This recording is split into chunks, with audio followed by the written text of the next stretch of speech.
back. So I don't want this to end up being a full bootstrap series right here. I just want to give you guys a few ideas on how to use bootstrap, and then you can go and just extend on it yourself, because there's so much to tell in bootstrap. It's a huge framework, right?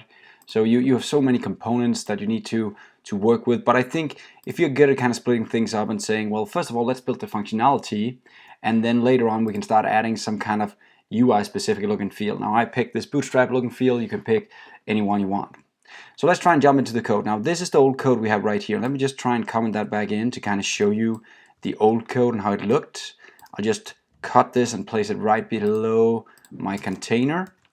There we go. Now if you have a look right here, the old code looks something like this with the bootstrap styling, right? So I pretty much just changed that a little bit, and instead of using these unordered lists with some list items inside them, I just went for the card in bootstrap instead. So let's just comment that back out to kind of show you what the code looks like now, the new code. So what I've done is in the outermost layer I added the container, kind of to explain that this is going to be a container, adding a few margin right here, adding some preparation for starting using the responsive design. So step 2 was I added a row for the button. Now I probably didn't need to add that row, but I decided to do it to kind of explain that this is my first row right here, right where the button resides. And then what I did right here is actually inside the button, I explained it's a button right in the class, and then I add something here. MT means margin top. So here you can put 1 to 5 to kind of give some space in the top. Notice right here there's a bit of space between the button and the top, and I can add some more margin top right here. Let's just put in 5 instead. There we go. Notice I got a margin top 5. So that's kind of a way to quickly add a bit of margin to our code. And then I added the router link, so nothing is different right here. Step 2 is I added this row right here where I want everything that was inside my customers before right here, the list of customers. And then for each customer, I'll get back to this progress bar. For each customer in this row right here, I say if there are customers, what I want is I want a column of 6. And for each of those, I want to create a card, right? So it pretty much means that this div is going to give me half the space. Remember again, there are 12 columns in this layout. So column 6 means I want 6 columns. I want this guy to grab 6 of the available columns like this. And then the next guy will grab the next 6. And automatically they'll kind of just place themselves one by one. If there's no more room, 6 first here, then 6 next here, right? So it's automatically going to place itself in the right order. Let me try and show an example right here. If I said that each of these cards would have 4 spaces, it would of course give them less area that they would need. So that would mean I would have room for 3 different customers per row, right? Amazing stuff. If I said 3, you get the point.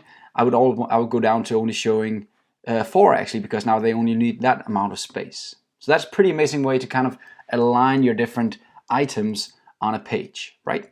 Then I added a bit more. I said I need there to be some padding left and some padding right. Now padding is just giving it a bit of space inside the card right here. Let me try and show you.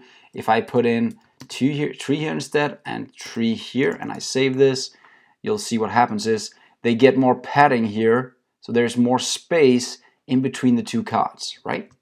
Let me just go back. And then I say margin top.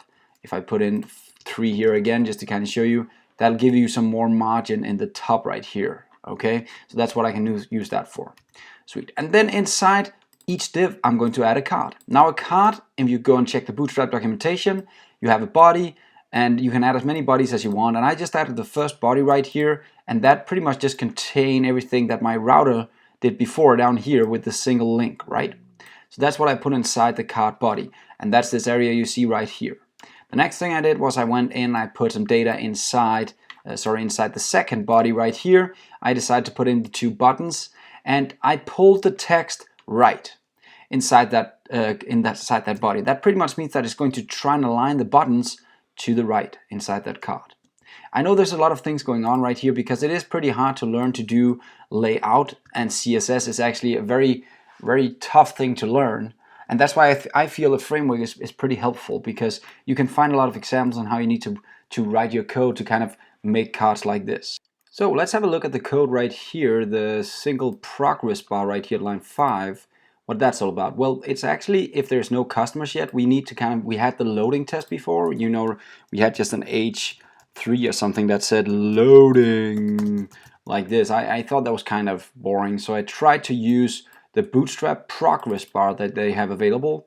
And this progress bar is actually from, if you go and check out the Angular Bootstrap, they actually have a progress bar down here. So this is actually something that you can use that is implemented inside Angular.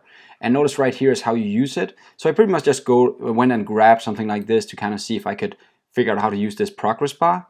And in my case, it's a pretty boring progress bar. I just wanted to load and show 100 all the time, just like it's already loading, and then pretty much use striped, right, animated, and then just say loading, because you could actually go in and use some kind of functionality to say, as you get more and more data downloaded, it'll start moving the bar slowly, just like a loading screen, right?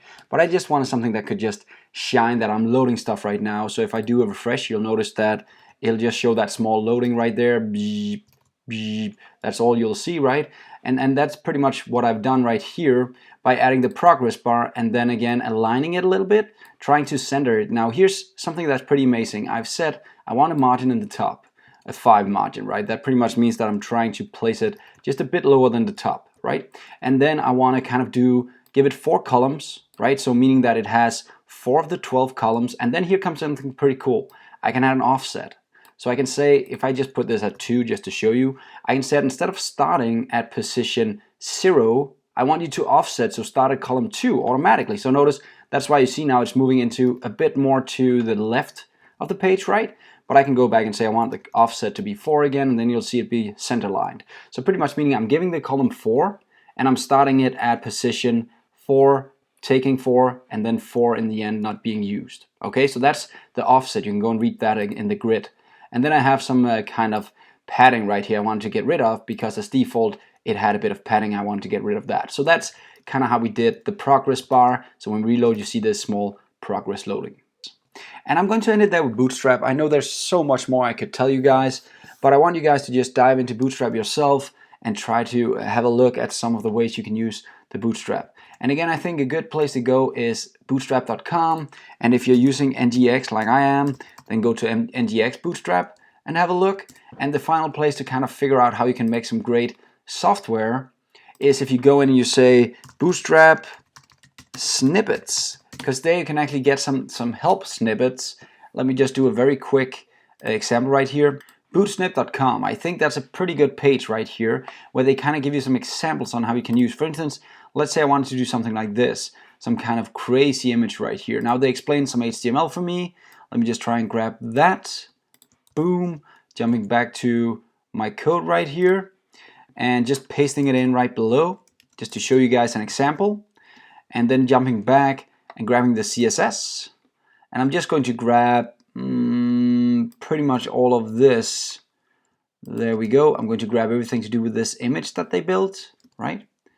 Now, let's just try and paste that into our CSS for the list component. There we go. And let's jump back to our view and just have a look at what it looked like. And there you go. Look at this.